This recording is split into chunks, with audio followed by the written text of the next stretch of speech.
ஃபுல்லாக ஸ்டார்ட் பண்ணியிருக்காங்க. அதில் ஒவ்வொரு மாநிலத்திலையும் மாநில அளவிலான பெண்களுக்கு அதிகாரம் அளிக்கும் உரிமை மையம் அப்படின்னு ஒன்று இருக்கும். அதே மாதிரி ஒவ்வொரு மாவட்டத்திலையும் பெண்களுக்கு அதிகாரம் அளிக்கும் உரிமை மையம் அப்படின்னு ஒன்று இருக்கும். அந்த ஒவ்வொரு மாவட்டத்திலையும் ஒரு டீம்லையும் 7 பேர் இருப்பாங்க. அதில் பாலின நிபுணராக திருச்சிராப்பள்ளி மாவட்டத்துக்கு நான் இருக்கேன். என்னோடய போஸ்டிங் வந்து ஜெண்டர் ஸ்பெஷலிஸ்ட் அப்படின்னு சொல்லுவாங்க. ஸோ இப்போ எதுக்காக இது பண்ணியிருக்கோம் அப்படின்னா, பேட்டி பச்சாவ் பேட்டி பதாவ் அப்படின்னு சொல்லிட்டு ஒரு திட்டம் இருக்குது. பெண் குழந்தைகளை காப்போம், பெண் குழந்தைகளுக்கு கற்பிப்போம் அப்படின்னு சொல்லிட்டு ஒரு திட்டம் இருக்குது. அந்த திட்டத்தினுடைய செயல்பாடு தான் சொல்கிறதுக்காக தான் இந்த ஒரு அமர்வு.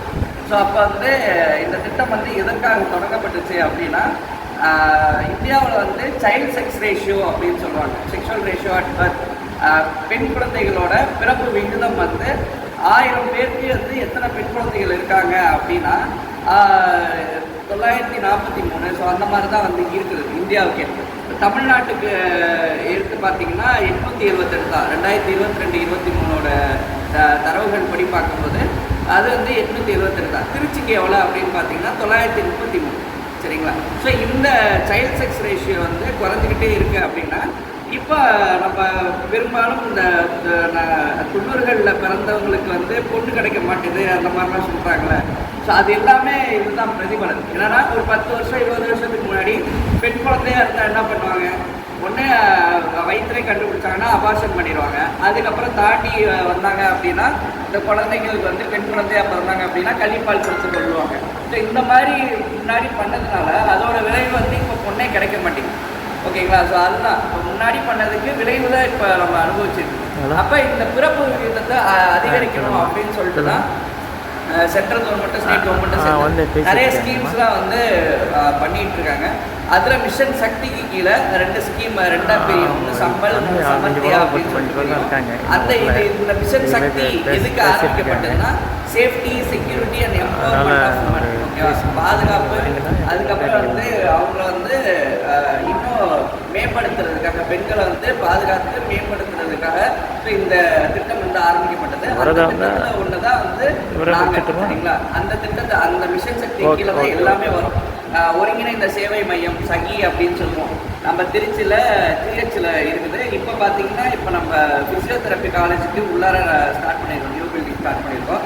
அது வந்து 24 மணி நேரமும் வந்து 181 கால் ஏதாச்சும் வந்துச்சுன்னா பெண்களுக்கு வந்து இலவச உதவி எண் இருக்குது 181. அதுக்கு வந்து கால் பண்ணாங்க அப்படின்னா கிட்டத்தட்ட ராத்திரினாலும் போய் ரெஸ்கியூ பண்ணி அங்கே வந்து தங்கும் வசதிகளோட அதுக்கான இடம் இருக்குது. ஒரு வாரத்துக்கு அவங்களுக்கு தேவையான கவுன்சிலிங்கு அதுக்கப்புறம் எல்லாமே கொடுத்து அடுத்த கட்டமாக அந்த பெண்ணை நகர்த்தி திரும்பி வீட்டுக்குள்ளேயே சேர்க்கிறதா, அப்படி இல்லாட்டி அடுத்த கட்டமாக அவங்க வந்து லீகலாக போனால் அதுக்கு உதவி கொடுக்குறது எல்லாமே வந்து முயற்சி தரோம்.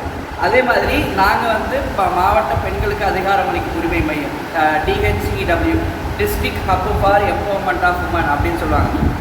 ஸோ இந்த நாங்கள் வந்து என்ன பண்ணுவோம்னா, திருச்சியை வந்து ஸ்டாட்டிஸ்டிக்கலாக அனலைஸ் பண்ணுவோம். சரிங்களா? புள்ளிகள் விவரத்து மூலிமா அனலைஸ் பண்ணி எங்கே வந்து குழந்தை திருமணம் அதிகமாக இருக்குது, எங்கே வந்து குழந்தை தொழிலாளர் அதிகமாக இருக்குது, எங்கே வந்து சைல்டு ட்ராப் அவுட் அதிகமாக இருக்குது, இந்த மாதிரிலாம் வந்து கணக்கெடுத்து அந்த கணக்கெடுப்பின்படி நாங்கள் வேலை பார்ப்போம். இப்போ உதாரணத்துக்கு தொட்டியம்ல வந்து சைல்டு மேரேஜ் அதிகமாக இருக்குன்னா சைல்டு மேரேஜ் சார்ந்த அவேர்னஸ் வந்து அங்கே மட்டும்தான் அதிகமாக பண்ணுவோம். ஸோ இந்த மாதிரி நாங்கள் பண்ணிக்கிட்டு இருக்கோம்.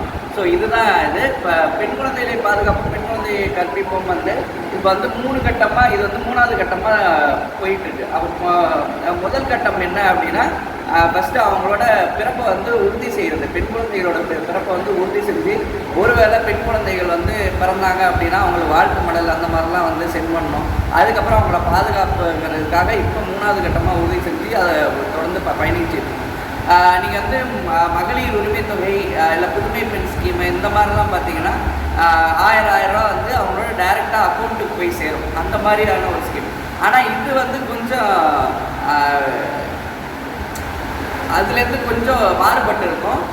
எப்படின்னா, இதில் வந்து எல்லா டிபார்ட்மெண்ட்டும் இன்டர் டிபார்ட்மெண்டல் கனெக்ஷன் அப்படின்னு சொல்லிட்டு எப்போதுமே நம்ம இது பண்ணுவோம். ஒரு ஸ்கீமை பண்ணும்போது இந்த இன்டர் டிபார்ட்மெண்டல் சப்போர்ட் அப்படிங்கிறது இருந்துச்சுன்னா அது இன்னும் நல்ல செயல்படுத்தலாம் அப்படின்னு வந்து நம்ம சொல்லுவோம். சரிங்களா? ஸோ அதுபடியான இருக்கிறது தான் இந்த ஸ்கீம். ஓகேங்களா? ஸோ இந்த ஸ்கீமுக்கு கீழே எங்களுக்கு வந்து ஒரு ஃபண்டு வந்துச்சுன்னா அந்த ஃபண்டு வந்து நாங்கள் நிறையா டிபார்ட்மெண்ட்ஸ்க்கு பிரித்து கொடுப்போம். உதாரணத்துக்கு எஜுகேஷன் கொடுப்போம், ஸ்கில் டெவலப்மெண்ட் கொடுப்போம், போலீஸ் டிபார்ட்மெண்ட் கொடுப்போம், ஹெல்த் டிபார்ட்மெண்ட் கொடுப்போம், இந்த மாதிரி நிறைய ஸ்போர்ட்ஸ் டிபார்ட்மெண்ட் கொடுப்போம், இந்த மாதிரி நிறைய டிபார்ட்மெண்ட்டுக்கு வந்து நாங்கள் பிரித்து கொடுப்போம். ஸோ அந்த ஃபண்டை வச்சு அவங்க வந்து பெண்களோட முன்னேற்றத்துக்காக இது பண்ணுவாங்க. உதாரணத்துக்கு வந்து ஹெல்த் டிபார்ட்மெண்ட்னா எங்கே வந்து ஹெல்த் வந்து எங்கே வந்து லேடிஸ் வந்து அதிகமாக கூடுறாங்களோ அங்கே வந்து ரெஸ்ட் ரூம் கட்டி தருவாங்க. இதே வந்து எஜுகேஷன் டிபார்ட்மெண்ட்னா இந்த பாலின பாகுபாடு இல்லாமல் ஒரு பாலின சமத்துவத்தை நோக்கி அந்த மாதிரி ஒரு விழாக்கள் நடக்கிறதா இருக்கட்டும், அந்த மாதிரி வந்து பசங்க சொல்லிக் கொடுக்குறதா இருக்கட்டும், வெளியில் கூட்டிகிட்டு போகிறதா இருக்கட்டும்.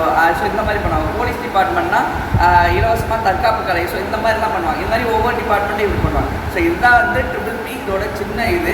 ஸோ இது வந்து தொடர்ந்து பண்ணிக்கிட்டு இருக்காங்க. மத்திய அரசு மாநில அரசு சேர்ந்து இப்போ தொடர்ந்து பண்ணிகிட்டு இருக்காங்க. அதில் வந்து ஒரு கட்டமாக தான் மீடியா பர்சன்ஸ்க்கு விழிப்புணர்வு கொடுக்கணும் அப்படின்னு சொன்னதுனால உங்களெல்லாம் ஆர்கனைஸ் பண்ணி இப்போ நம்ம பேசிகிட்டு இருக்கோம். அதுக்கப்புறம் பார்த்திங்கன்னா எங்கள் கீழே நிறையா ஸ்கீம்ஸ் இருக்குது, எல்லாமே இப்போ பண்ணிகிட்டு இருக்கோம். எங்களோட இன்ஸ்டாகிராம் ஐடி வந்து DSWO Trichy, DSWO_Trichy அப்படின்னு சொல்லிட்டு இன்ஸ்டாகிராம் ஐடி. நாங்கள் என்ன பண்ணுறோம், அவேர்னஸ் போகிறது எல்லாமே வந்து அதில் வந்து அப் டு டேட் பண்ணிகிட்டு இருக்கோம்.